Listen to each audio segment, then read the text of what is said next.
Fear not, fellow seekers. Peace awaits you in the unknown.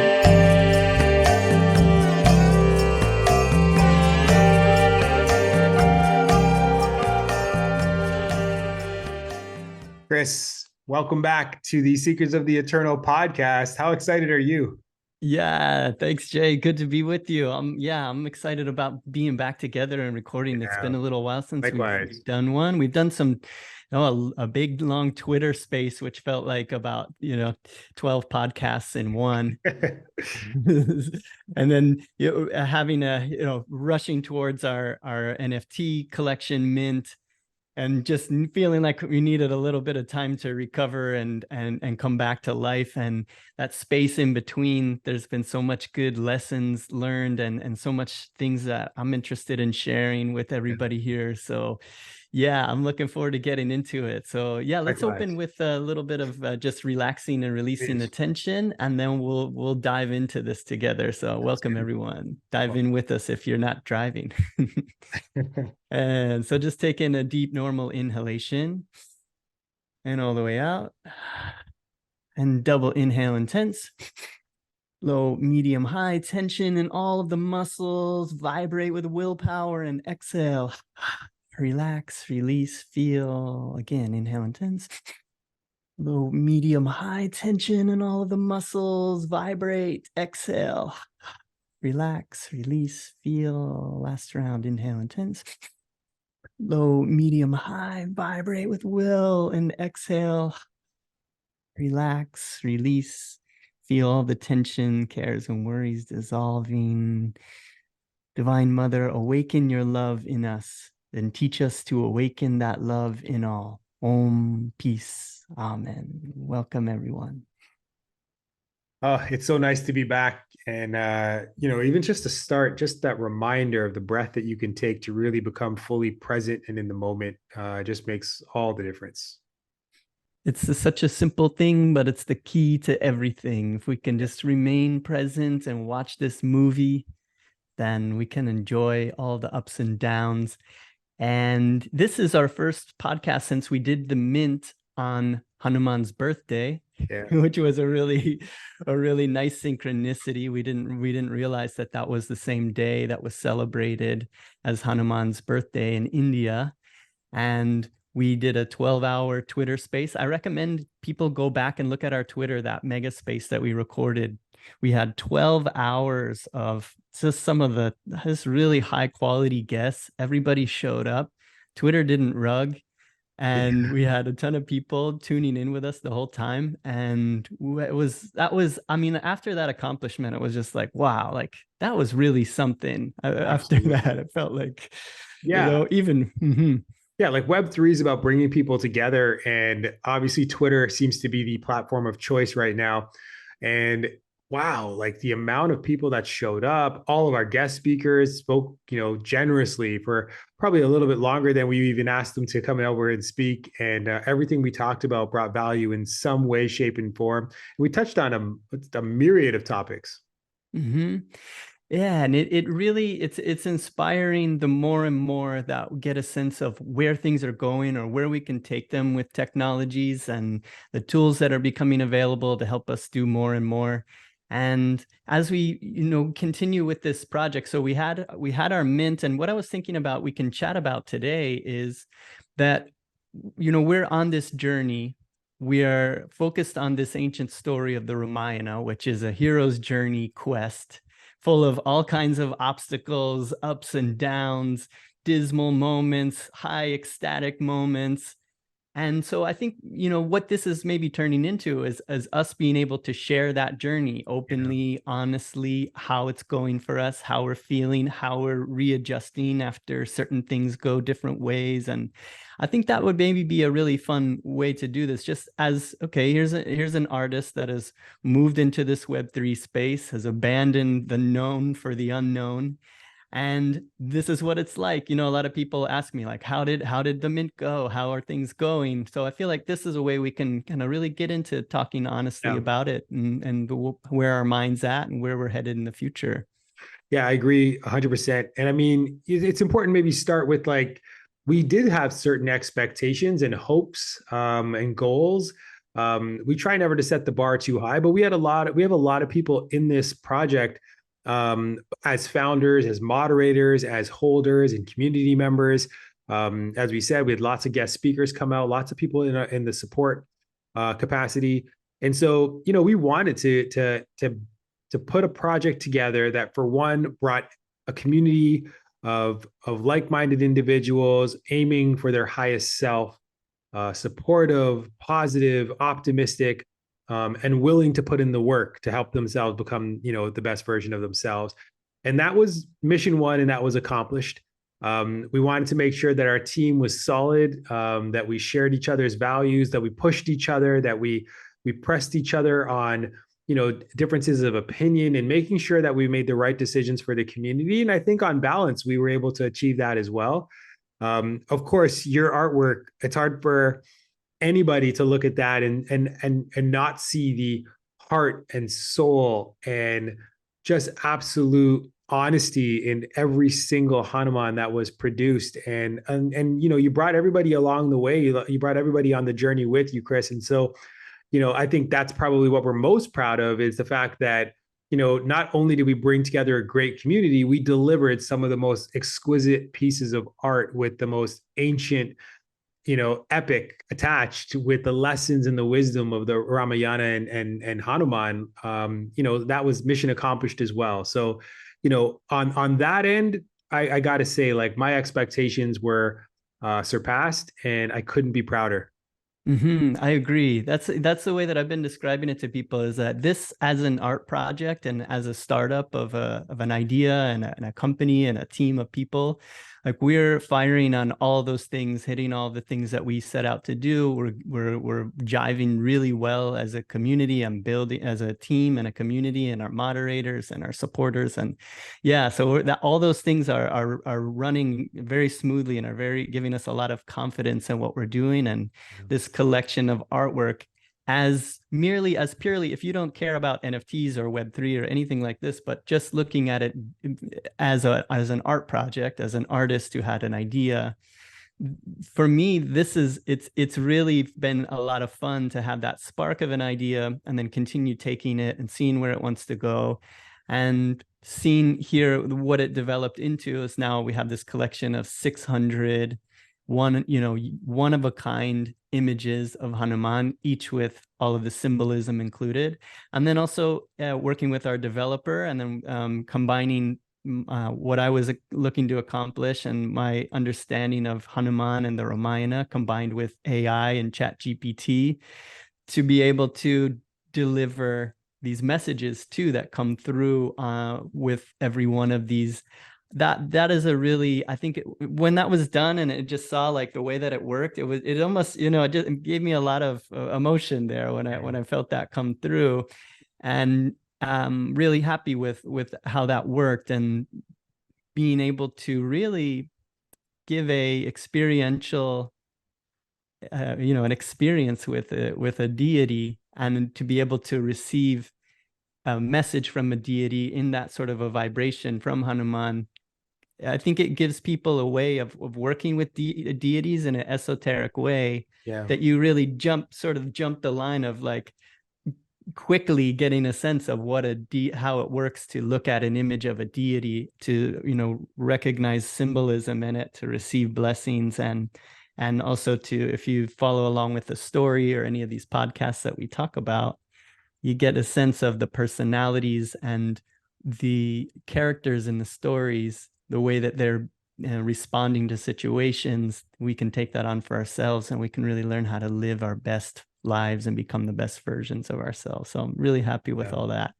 Yeah, I feel like that's probably the most, we have to really shine a spotlight on that, like the individual messages that are bestowed upon each Hanuman that's in someone's wallet, like not to take away anything away from the art itself. You can sit and stare at that for hours on end and really appreciate the detail that went into each and every Hanuman. But to actually to delve into the message and how it impacts or how it applies to your life, and what you can take from it to to act in a way that will allow you to bring more light and energy and success and fortune to your life in many ways, not necessarily even, financially, but, spiritually, mentally, emotionally, physically. There's a lot there with each Hanuman, if you unpack it, that can apply to every aspect of your life. And if people are listening and they want to look at this, you can go to seekersoftheeternal.com, and that'll take you to my link tree. And then within that, you'll see a link there for the Open Sea collection. So if you click on that, you don't have to have a wallet or anything. You don't have to know what you're doing. You can just click on that, and then that'll take you to the collection. You can see all the images of Hanuman there. If you want to buy one on secondary, that's available. And then you can click on each of them and you can read these descriptions. So you can get all this without spending any money if you want to just be a part of this. And yeah, so the other aspect of this is we're in a market that is just changing so fast and rapidly, and one day there's one day it's huge, the next day it's not, one day everybody's buying NFTs, the next day they're not. And so we knowingly are diving into this sea of uncertainty, knowing that there's really a small fraction of projects that are really successful. It's kind of like we're trying out for the NBA here with this.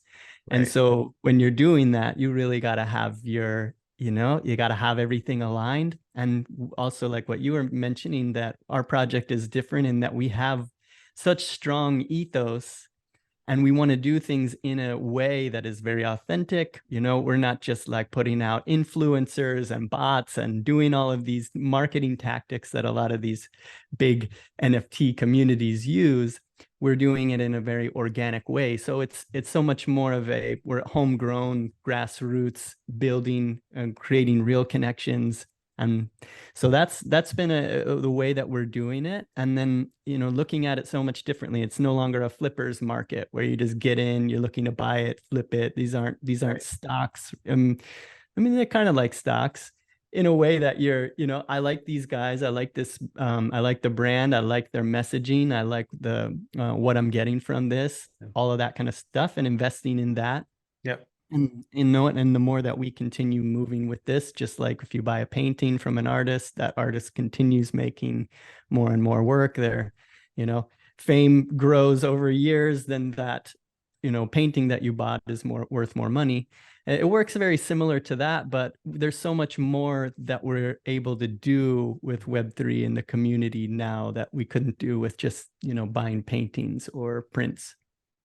Yeah, you're absolutely right. I think, making sure that you have, this applies to all aspects of life, but making sure that you apply the appropriate expectations are key. And, sometimes you forget like to look around and see, for us, we planned on we were hoping for 5,000 Hanuman on the blockchain initially. And as we were kind of going through this process of minting, and we were seeing that like it was our loyal members and it was our incredible collaborations with communities, with other communities, where we were starting to bring in folks that genuinely believed and loved in this project, loved this project and the artwork and everything that we stood for. Those became our true minters. And so that collection of having 600 Hanuman on the blockchain, it ended up meaning a lot more to us because it's a closer knit group. There's something about scarcity. There's only 600 on the entire, in the entire planet of these specific Hanuman, and to be a part of our project. And so when you're holding on to that and you're a part of this really exclusive group of holders that are genuinely passionate about, what we're building here through Seekers of the Eternal, there's something really special about it. And I'm really excited for all of our holders. I'm excited even for ourselves, just to know that we have like a base to build from. I'd rather build on a solid foundation of 600 than a really shaky foundation of 6,000. And we've seen this happen in projects with 10,000 were sold. And now, they don't have any value, not that they don't even have value, like in terms of like their floor price on let's say OpenSea, but the community has completely dispersed. There's nobody talking in the Discord. There's nobody being interviewed, or no guests on Twitter Spaces. It almost like you can just see all the airs out of the bag now, and that hasn't happened. In fact, ours has only gotten stronger. Communications got tighter. The community has come together more, and we're really starting to see this like snowball effect occur here, where there's more and more people that are starting to realize this opportunity to be a part of a community that's beneficial in more ways than one. Mm-hmm. Yeah, it's nice to think about it in that way, because now the people that are here with us are meant to be here, and are happy to be here, and are here for the right reasons. And then also too, we've a lot of friends of mine who don't even know what NFTs are, or never have any experience with cryptocurrency, have dropped in and got these. And so that really means a lot to me as well. And I'm very interested in, just like me, I'm learning. I'm just curious about this space, and I'm seeing where things could go in the future, and the visions that I've seen for the future of all the ways that this can be used. We're only just scratching the surface. So I'm happy to have introduced some people to this, and now you have your feet wet with a little bit. Yeah. You've invested in it a little bit, and now you're kind of preparing yourself for the future of where things go. So yeah, I'm really happy with all of that. And for us, we've been working on this for a year. We've got a whole team of us. I've been really cutting back on the amount of client work that I've been doing, little things here and there, or selling prints and things, just to keep myself floating throughout the time, and then really hoping for a payoff at the end of this year. We've all sacrificed, we've all like moved away from other things that we were doing in order to put ourselves into this position. And so now we are here now with like, okay, we didn't get the payout that we hoped for and really needed, to keep things going, and to keep our wives from freaking out at us, and all these kind of things, that are there. But what I'm realizing too is that I am still being provided with what I need in the moment, like the things that I need to keep the lights on, to keep myself floating, to keep things balanced. And even it's like in the story of the Ramayana, it's that Hanuman always has what he needs, not always necessarily what he wants, Mm-hmm. or this like grandiose things, but whatever you need is always there. I'm recognizing that is there. When I'm looking at my bills and things are coming in, and I'm like, okay, I need something. I just like, okay, I trust you for things to come in, and then I always find like a little nugget of somewhere. I find some money or something like that, or something comes through right, and just enough. So that's what's happening now. It's like just enough to keep us going. Yeah. And I was thinking about how perfectly in line, we took on this story of the Ramayana being this epic quest of ups and downs, and epic, if all this kind of thing. So it makes so much sense that, of course, this is going to follow that same trajectory as we move forward. Yeah. We don't just get like a big windfall win, and now we're floating, and then we could just do whatever we want. Which, in this podcast, we've been talking a lot about obstacle is the way. It's the obstacles that really will push us into doing things that are really incredible. Yeah. And so I think when you don't get what you want, then you're forced to go back to the drawing board and be very creative, and remember, like, why did I start this project? What's been driving us? Why are we doing this? Yeah. And that's what's really been coming through for me, is like just going back and revisiting. It's like, why did we start this? We didn't start it to make money, because that's kind of a dicey, we obviously we want to support ourselves with this, but we're not doing, it's like, okay, you want to make $1 million, there's a lot easier ways to do it. Yeah, that's true. Yeah, I think you're right. And I think for me, and I think for all of us, like what ends up happening is, like, you sometimes you have a myriad of reasons why you might do something, but to actually find like that core value, like why are we actually here?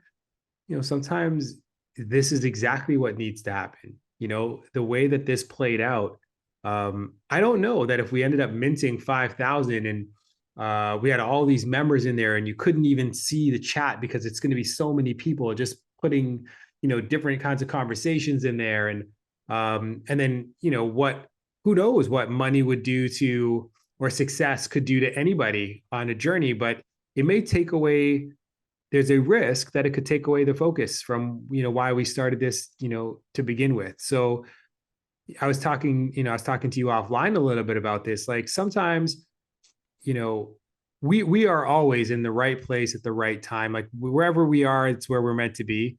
And I believe that. And um, one of the things I think that we sometimes put the pressure on is like we all of a sudden say, but we should have got that today. We should have this by next week. And so we actually start to impose expectations in terms of time. And that's really hard to do because if things are happening in its own time and you know when it's supposed to happen, well then giving it some arbitrary by Wednesday at 8 p.m. after this time we should have, you know, X accomplished X. Uh, we might find ourselves very disappointed. But if we know that the work we're putting forward is good work and it gives us purpose and it brings value to somebody else and it becomes almost like a currency outside of financial, but maybe it's, you know, like Sleepers did for me in sharing an experience that he had with his daughter, that it changed the experience that I have with mine. Or like there's all of these really incredible opportunities for a payoff along the way if we're paying attention, you know, and we don't get too caught up in these other expectations that we impose on ourselves and on the project. And so, yeah, this has been a humbling experience for all of us. And I've never felt closer to the community as I do today. Like every time I go into Discord and I see like Doom Surfer or Alaska Queen or Sir Goat or Sleepers or anybody that's there, Yeti Gal, like any one of the founders, they're starting to feel like people I've known my whole life because I can know that I can depend on them and their positivity and their optimism when they put these beautiful, you know, GM everybody, or hope everyone has a wonderful day, or wishing you and sending you love and light, like that positive energy to have a well to go back to on a consistent basis. I don't know that there's anything more to ask for from, you know, from an NFT project, so to speak. You know, I think that's probably one of the biggest draws for a lot of us.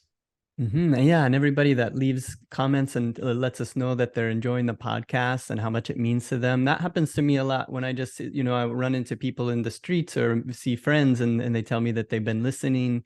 All of that just it's so nice encouragement for us to know to keep doing this. So we really appreciate it every time everybody gives us those little support messages to tell us how much it means to them. You may think that this is a big operation. It may look like there's, you know, but really it's like it's so nice. We read all of those. We really get a lot out of that good feedback. So we really appreciate it.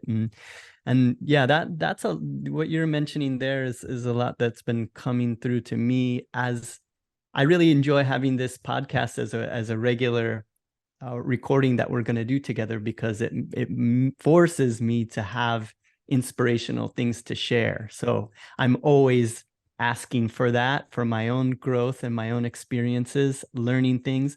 And so really want to make this as a journey. If you've been following along with us, we're now here at this next phase of the journey and sharing openly and honestly about how it's going for us and the things that we're learning. And so I thought I would share kind of some of the things that were coming in for me. I got some really great downloads last night after my meditation. And I've been tuning back into listening to my teachers from Ananda, specifically a teacher named Nayaswami Asha that I've shared from her before. She is just a fascinating, far out, amazing channel of Yogananda and Swami Kriyananda. And listening to, she has many talks about intuition and manifestation through the power of yoga and the real essence of that. She was saying that before, this was one of her least favorite topics to share on because people would get it so misunderstood. she would say one thing, she would be talking about it for an hour, and then people would say how much they loved it, and then start saying the opposite of what she said, hearing it in a different way. And so Oh, she was like, I interesting. really don't, I don't feel comfortable sharing this, early on when she was, younger. And she's since then shared many courses. Swami Kriyananda said, no, but this is so important for people's journeys, to be able to learn how to tune into guidance, and to be able to really be able to ask the right questions when they're looking for guidance. And so she kept at it, and now the things that she's able to share have really been fine-tuning my understanding of manifesting things for ourselves and asking the right questions when we're looking for inspiration. So I thought I'd share some of the things that I've been getting from Yeah, her please. talks that I think are really helpful for everybody here. Really, a lot of this is just about asking the right questions. And so often she was saying that we're asking questions that God really doesn't have an opinion on so much. Like you were saying with time, we're looking at everything through time, where the divine doesn't really take into context the time. If you think about us being infinite souls here on this planet, of how many trillions, probably trillions and trillions of lifetimes that we've lived, asking God whether we should live in Ohio or New York isn't really the right question. Yeah. That's up to you to answer that. You make your, you make these decisions about it. And obviously, you're feeling, you're making these decisions, but better questions to ask to help you make these life decisions can be really helpful. So just like the first thing that, she was sharing, that I think is a really powerful one, rather than specifically asking for, guidance on one thing or another, she says that you should ask the divine, whatever you're trying to teach me, help me to learn it. If we're asking that question, then we're always in the right place. We're always using anything that comes to us as a way to learn. And we can also do that for our friends. If our friends are going through difficult challenges, physical, mental, or spiritual, or life situations, we can also pray that whatever it is, God, that you're trying to teach them, help them to learn it quickly. Yeah. Then they can overcome physical limitations, that can overcome mental challenges. If we're always learning and growing, then that's great. And so in this situation with us, yeah, we hoped for a big amount of mint that would bring in the resources that we need to be like, okay, well, this is a real company. We were paying off our bills and our debts and things like that. Right. And now we can do all these things. But, rather than praying for a certain thing that we want, just saying, whatever it is you're trying to teach me, help me to learn it through this experience that we're having. And she was saying that the only thing that really matters is, what is the consciousness that we've developed from the experiences that we've had in this life? So in the wake of something happening to us, what are we becoming from it? It's not so important about what happens to us, but it's about what we become in the wake of what happens. I was sharing in the Warriors of Light this week. We do Warriors of Light every Tuesday at 11. We gather and we do a 30-minute meditation and send energy. And that's on YouTube Live. And in that one, I recently listened to a talk from Dr. Joe Dispenza. And he was talking about, okay, so life situation happens to you. He was breaking it down of here's how it happens. Here's how people develop personality traits. That something in life happens to us, and then we have a reaction to that. If we have a trained mind, we can just, even-minded and cheerful no matter what's happening. But if we're not awakened masters, we have an emotional response to what happened to us, a trauma, something somebody said, somebody cuts us off in traffic, whatever it may be, somebody does something very vile to us, we have an emotional response to that. And then we have also a chemical response to that. And we have a chemical response that actually changes our chemical makeup, that changes us physically. And if we allow this emotion to last and to linger, it says that, you know, an emotion can last and linger for hours or for days. And that's what we call being in a mood. And so now we're in a mood. We're allowing this thing that happened. We're allowing our emotional response to us to linger and to last. So now we're in a mood. We go around in a bad mood, even if we're out and we're at a sunset beach and we should be, or you're with your children and you should be able to have a good time. You know, you're doing something that you enjoy, but you're in a mood because you let that thing, that occurrence, that thing happen to you days in the past, maybe, or hours ago. You're letting it now have a chemical response in your body. So now you've changed physically and you can't get out of it. And then if you let that continue to linger, then he says that's what becomes a temperament. You know, if you let it last for days or for months, you know, now this has just become a temperament. You're now the person that walks around gloomy and down because of something that happened to you a month ago, 2 months ago. Why are you still carrying this? Yeah. And then if you let it continue to linger and fester and grow and can change its, you know, continually affecting your chemical makeup of your body. You may be getting ill. You may be having all kinds of, you know, headaches, sleep problems. And then if you let it continue to linger for months and years, then he says, this is what's called a personality trait now. You just say, this is who I am. This is, life has just made me this way. And this is how I operate. Yes. So it becomes very important for us to, when something happens that we see as negative, to in that moment, you know, because that's what meditation is for. We learn how to train our minds so that we don't have that emotional response. Or if we do, you find yourself in a mood, because obviously we're not awakened yogis yet. We're still working on it. So when that comes, we can say, okay, I'm in a mood. It's like a warning light comes on in your car. It says it needs some attention. If you keep driving it like that, you're going to run into trouble. You're going to, you know, you got no oil in your tank or something like that. You're going to really run into a lot of trouble. So when that warning light comes on and you're in a mood, it's like, okay, well, how do I get out of this mood? There's infinite ways, things that you can do. Tune into positive, you know, listen to a podcast like this of people talking about positive things, get around positive people, you know, watch something funny or get around funny people or do some breath work. That's what I like to do. When I'm in a mood, I go lay down and I do Wim Hof, or I do my meditation in the morning and the evening, and the moods don't last through that. But if I need like a quick one or a, you know, and vibrate with energy and just like, don't let it last. Don't let it linger. Don't impose your mood on everybody. Yeah.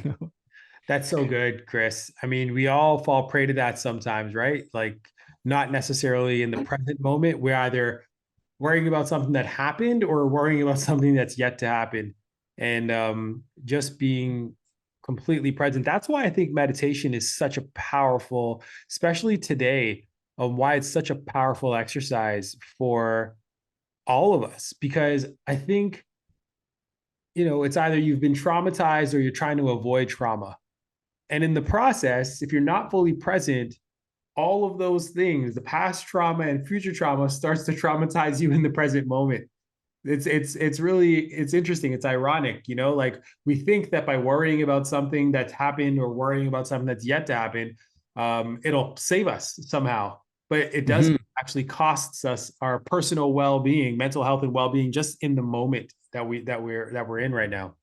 Yeah, right. It feels like the right thing to do, to like worry about it and stress about it and all that, but you're not helping yourself. And our brains get so used to a pattern. So something happens to us, we react angrily or in fear, or we start getting all nervous, and so that's what we're doing. If we do that over and over and over, then we're just creating a pattern. So it's about disrupting the pattern and taking a breath doing something where you can break yourself out of that. Because, like in a minute, when bliss comes, or when, like you get some great new news or something like that, Yeah, all of a sudden that thing that you were thinking about is gone. true. Or say like, a situation from, like you say you're stressing about this thing that you said or you did, or you wish you did differently, or whatever happened, or something somebody said about you.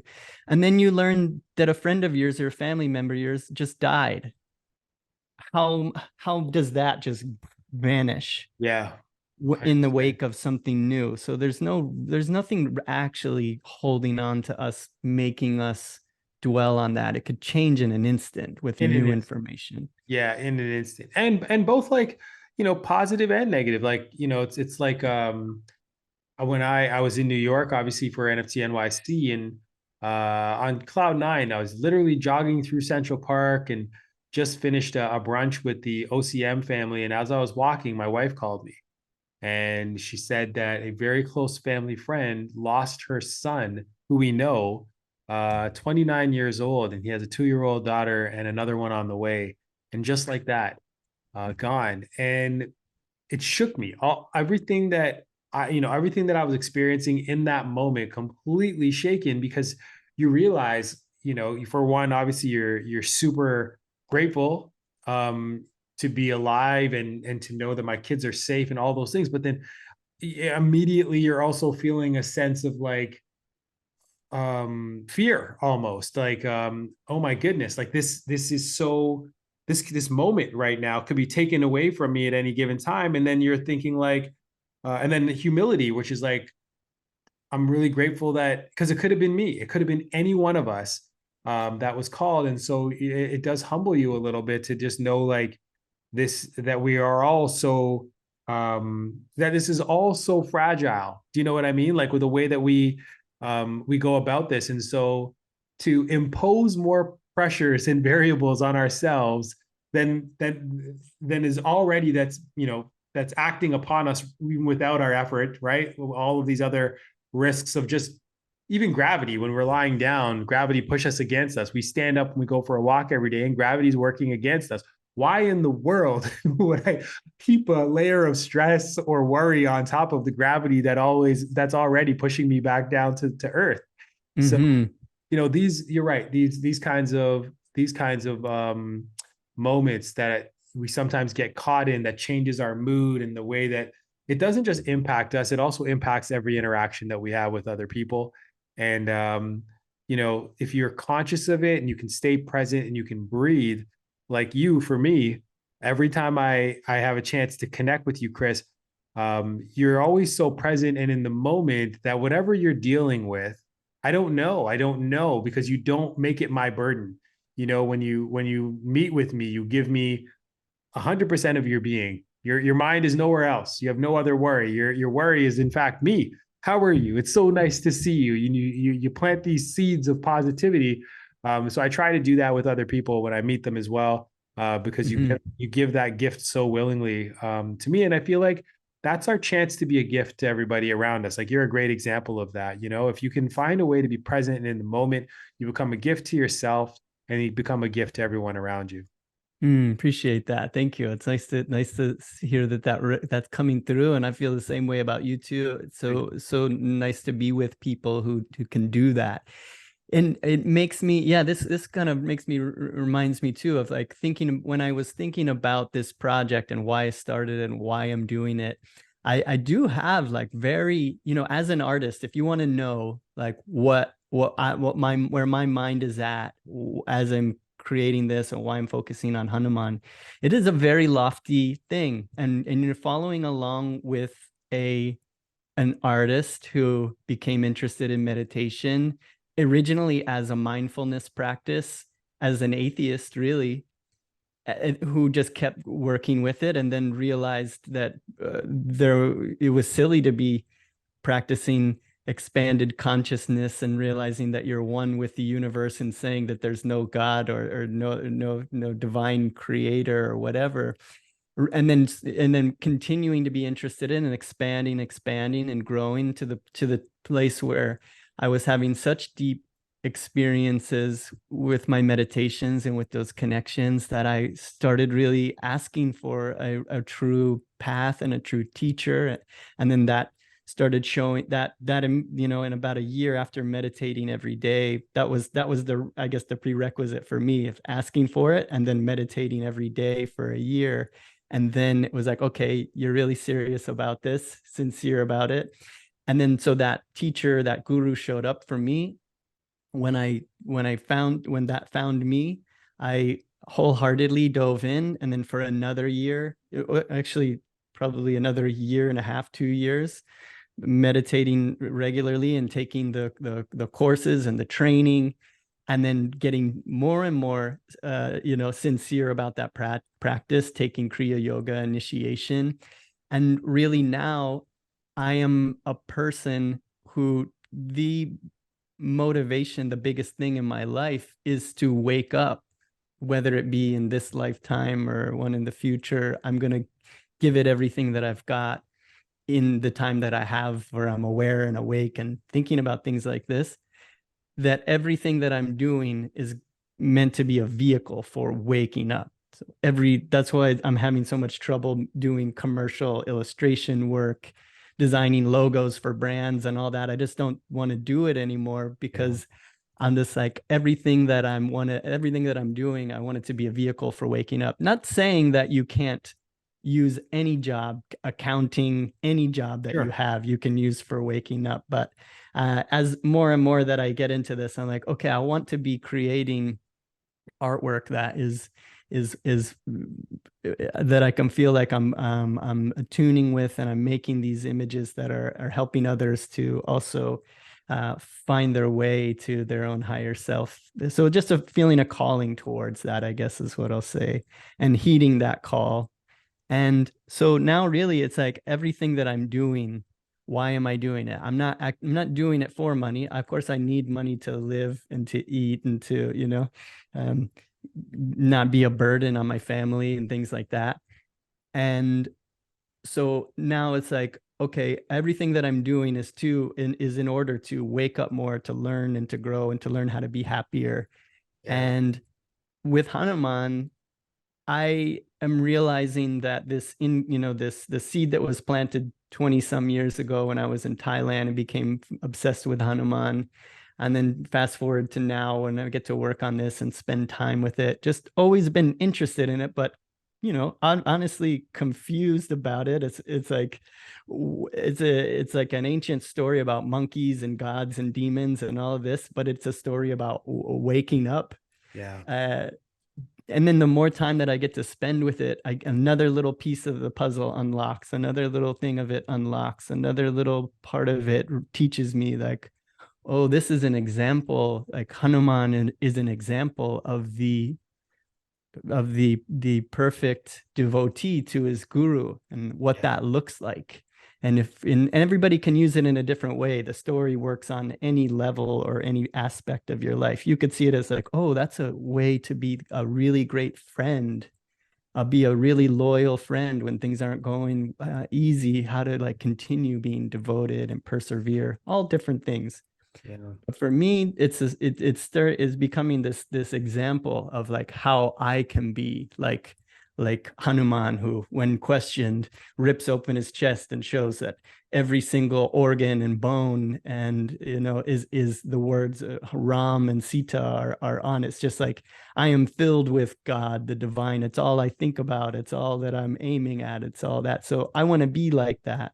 So I want to use my artwork and, you know, this podcast to help myself, like you were saying, to help myself be as happy as I can, to be as present as I can, to be as good to my family and my friends as I can. And then I can, at the same time that I wake up, so it's at the same time very selfish, but then all this at the same time the most giving thing that you can do.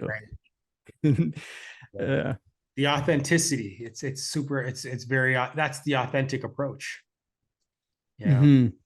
Yeah. And so with, you know, making this artwork and having this connection with it, it's slowly revealing itself to me more and more of what, you know, why I'm doing it, why I'm setting out to do it. So trusting that however it goes, So I do this. Swami Kriyananda has an affirmation that says, "Success should not be measured by the things accomplished, but by our increasing understanding, ability, and closeness to God." It's about our increasing understanding. We start to understand the nature of reality in a better way. Increased ability. We're learning new abilities, able to use those in everything that we do. And our closeness with God, or our closeness to our higher self, we're closer and closer to who we really are. So we can measure success or failure really only based on that, knowing that everything that we're doing, as long as we're learning, we're growing. A very interesting idea, concept, truth that my teachers at Ananda talk about a lot is really that God doesn't really care so much about what you do. It's not like so involved, and we always think it's like, oh, the things that we're doing, like the God is upset with me for this or for that, and really those things are so insubstantial compared to with our state of consciousness. Not the only thing that we can take with us, the only thing that is timeless is our state of consciousness. What is the consciousness that we've developed from the experiences that we're having? Is the experiences that we're having, they can take us farther away from understanding. We can not be learning anything new. We can be going farther away from who we really are. We can let experiences take us backwards, or that we can let them take us forwards.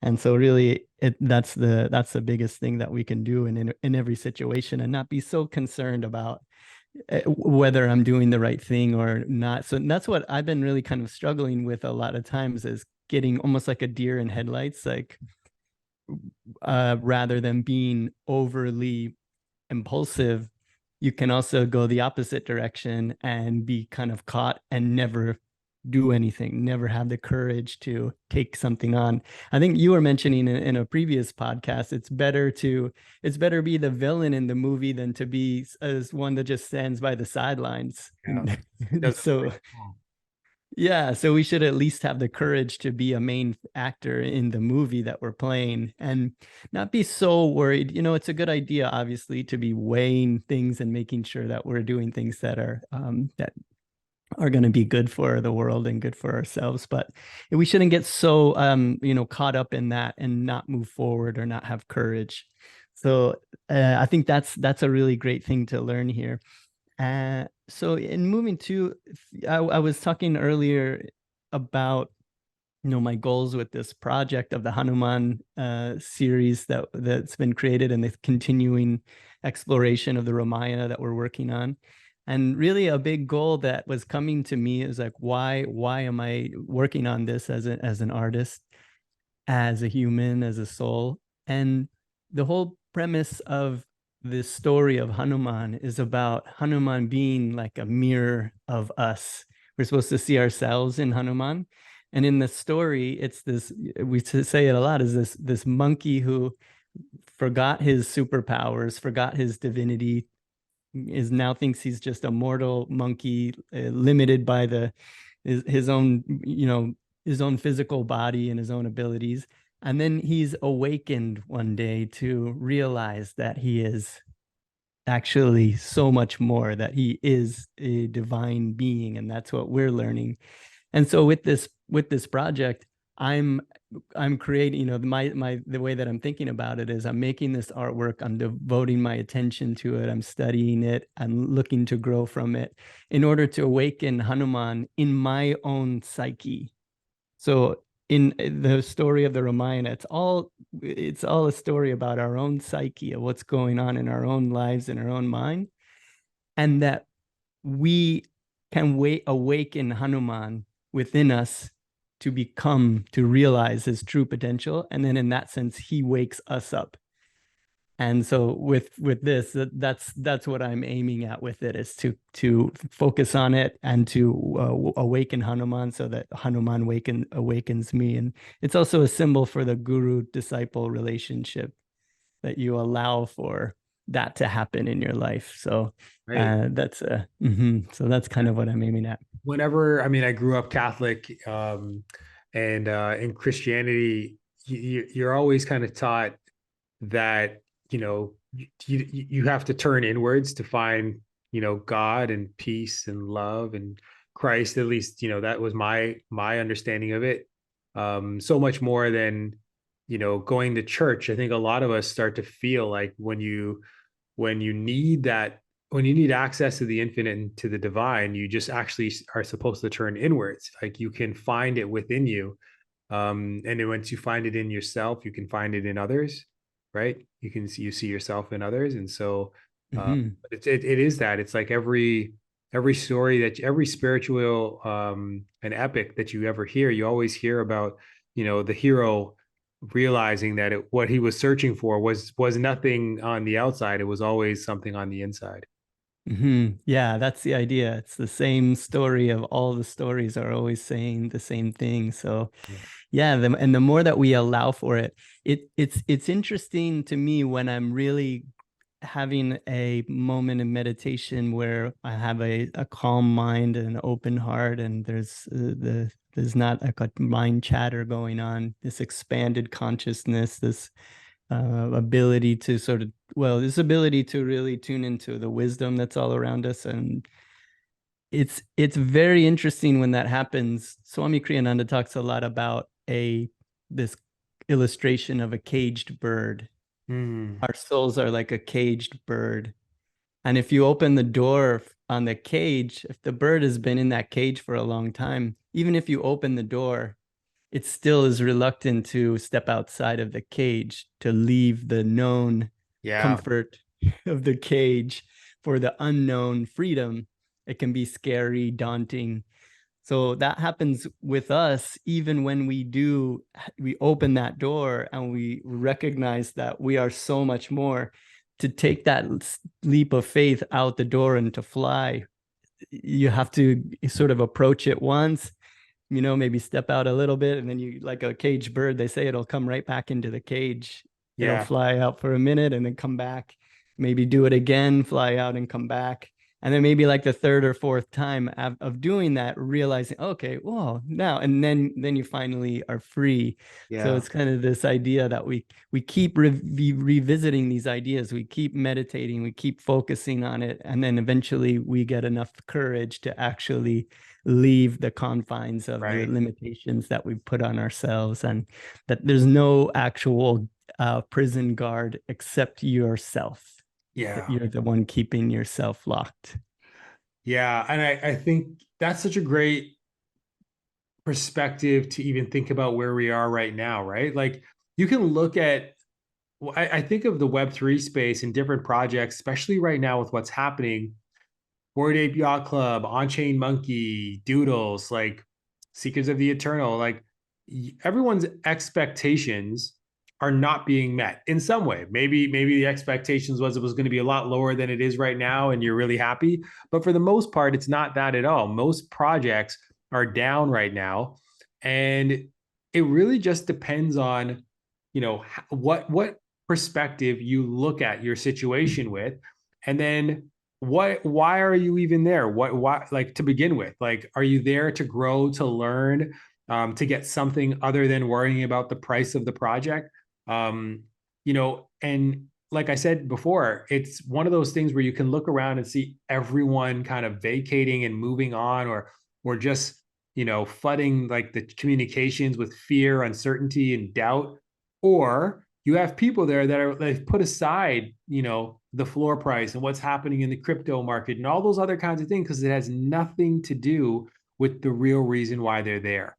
And I think that even applies to where you work, like the career that you have, or the friendships that you have, or those things in life. Like sometimes it's really scary in a space where it's like the economy is falling apart, or whatever, all of these other variables that can act on you that makes you want to stay in your cage.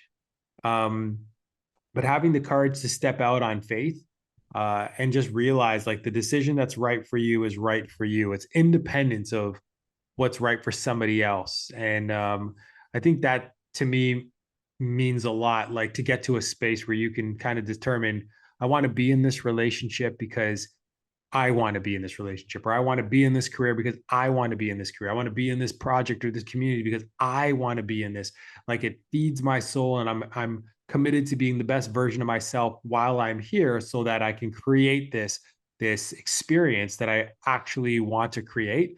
So like trusting yourself, going within, listening to that inner voice, and allow that to help you kind of formulate, your decisions and whether to stay or whether to leave, or whatever the case may be. And when you approach it like that, the truth is that you never need to be afraid. This is what I keep telling myself over and over, that there is never any reason for me to be afraid. Yeah.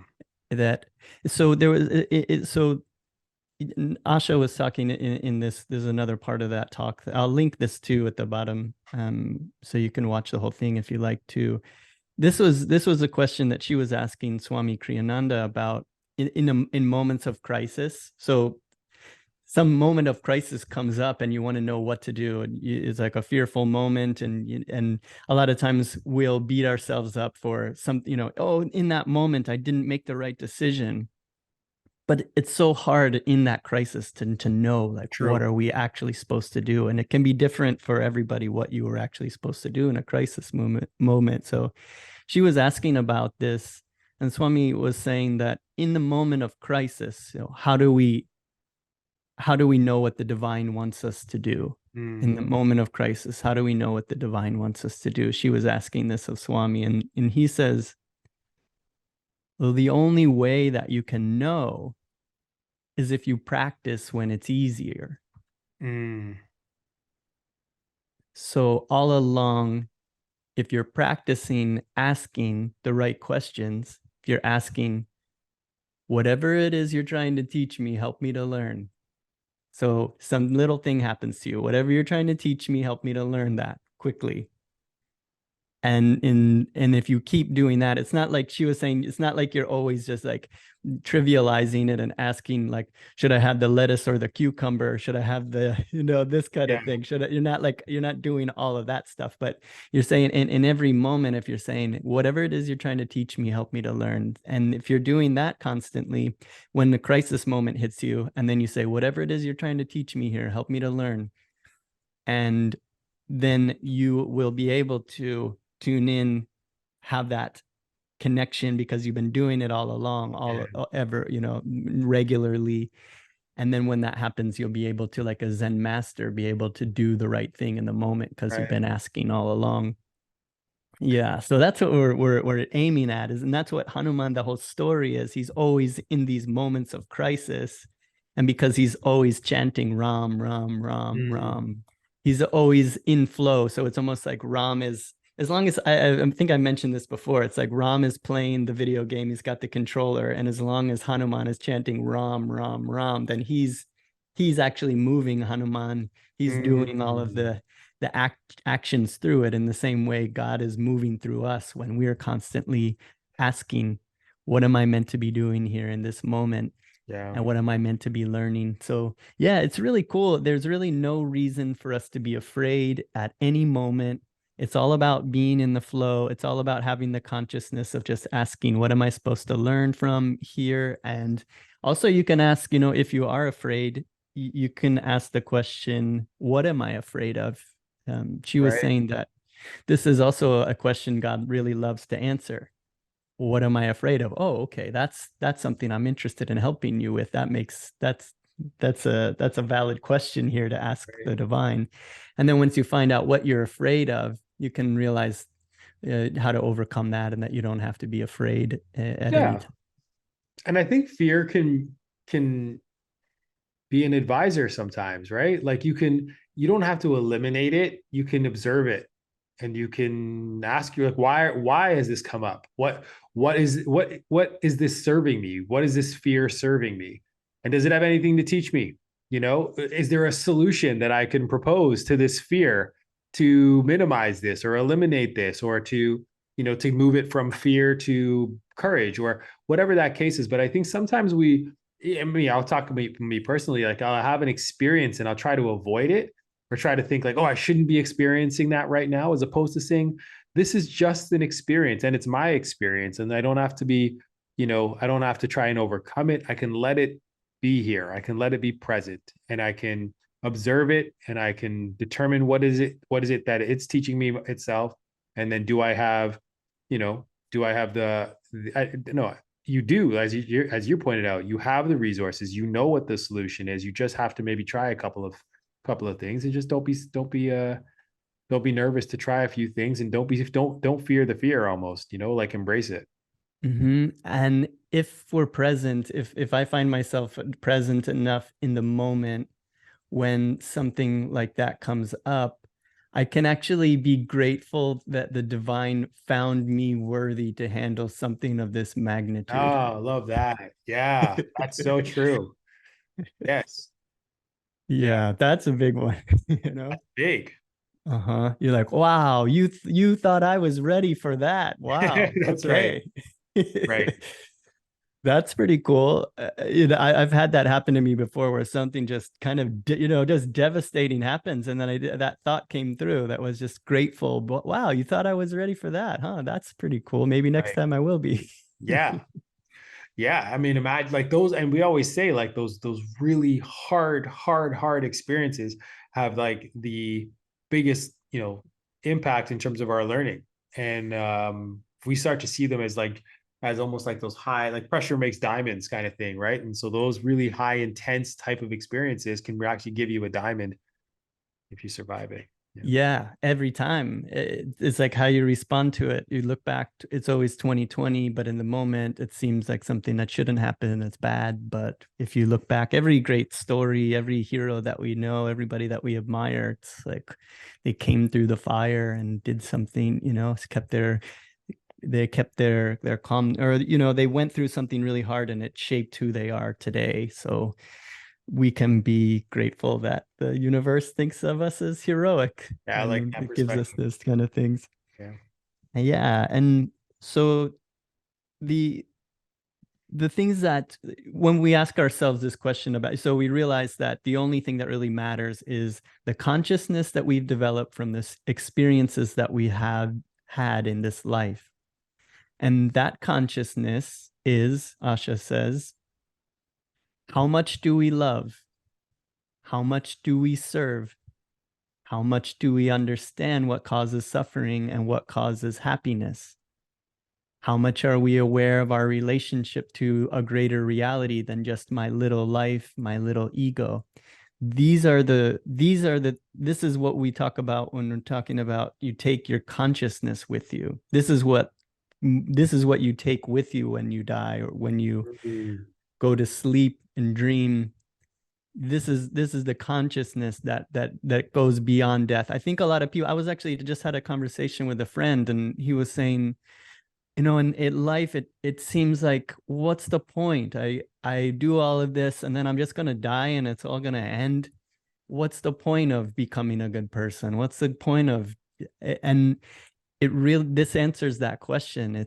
This is what you take with you. You're developing this consciousness that you're, from every experience in life, you're learning, you're growing. So you're loving more. You're learning how to serve people more. You're learning how to understand what causes suffering, what causes happiness.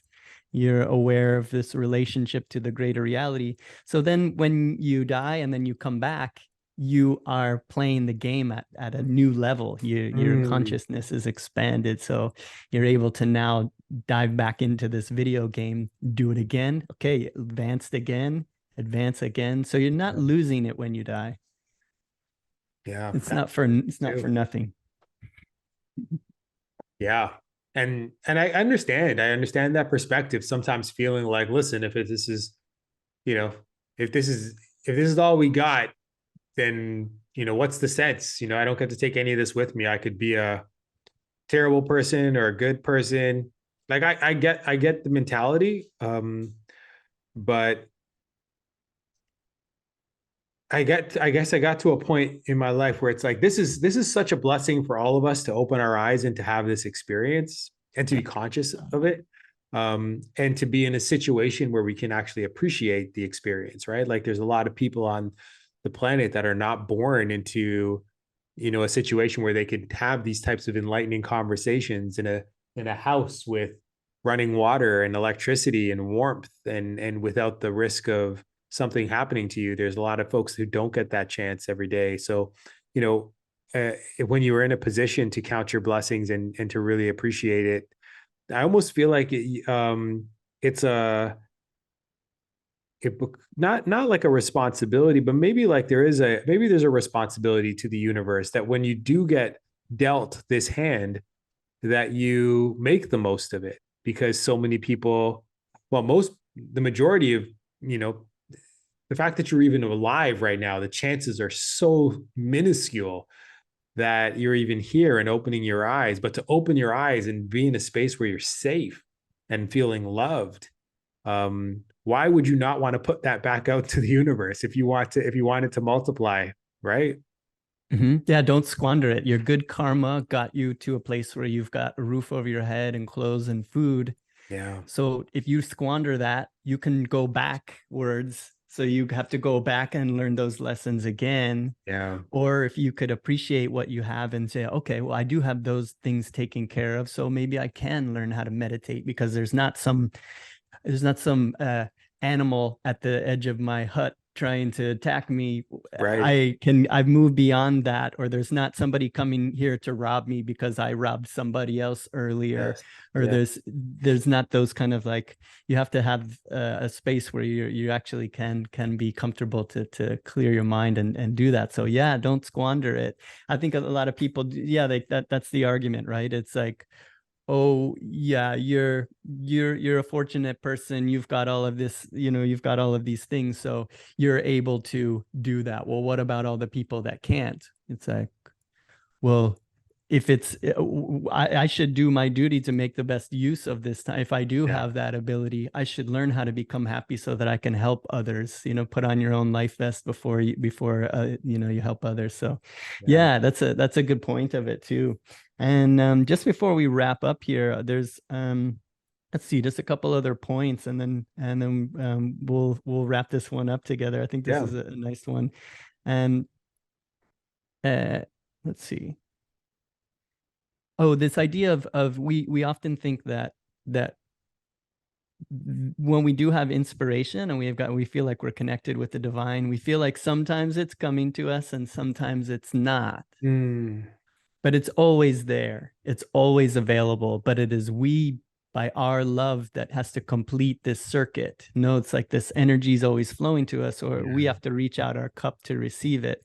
So it's never that the divine is angry at you and it's not sending you what you need. It's always us blocking it or not receiving it that is keeping us from being able to receive that bliss, that love that's always flowing, that peace, that Yeah. calmness.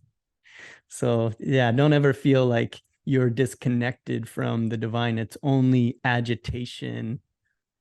So there's ways to calm yourself and to relax and to be able to get back into that flow at any time. Yeah, that it's the story of the prodigal son, right? Like when, just to sum it quickly, like the prodigal son is a story of the one who goes out and squanders the fortune that his father has gifted him, and but comes home to like loving arms and like, a feast. And it's not that you should go out there and squander your fortune, because you can always come back to it, but sometimes we hold ourselves, we're so guilty, we're so guilt ridden that we start to feel like we're not worthy or deserving of it. And the infinite, I've throughout my short time on the planet, it's not judgmental.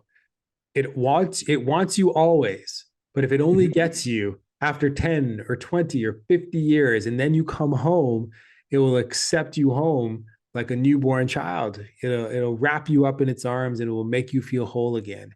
And that Mhm. to me is beautiful. And so for all of us who have strayed and feel sometimes guilty because of the choices that we make and letting people down and letting ourselves down, um Mhm. just know we can always come back to the infinite, and um we can make things right, if you genuinely want to come back to the infinite. Hmm. Yeah. Yeah, we never have to feel like we're being judged, and that's it. The prodigal son is just such a great illustration of that. Is that's the way that the divine behaves with us. And when we sit in meditation, like when we do a weekly meditation with the group, that's always what I share with people is like we get into the state of calm alertness, quieting our minds, and then we are approaching the divine as children, as our mother, and she's never judging us. She's Yeah. always so happy that you've come.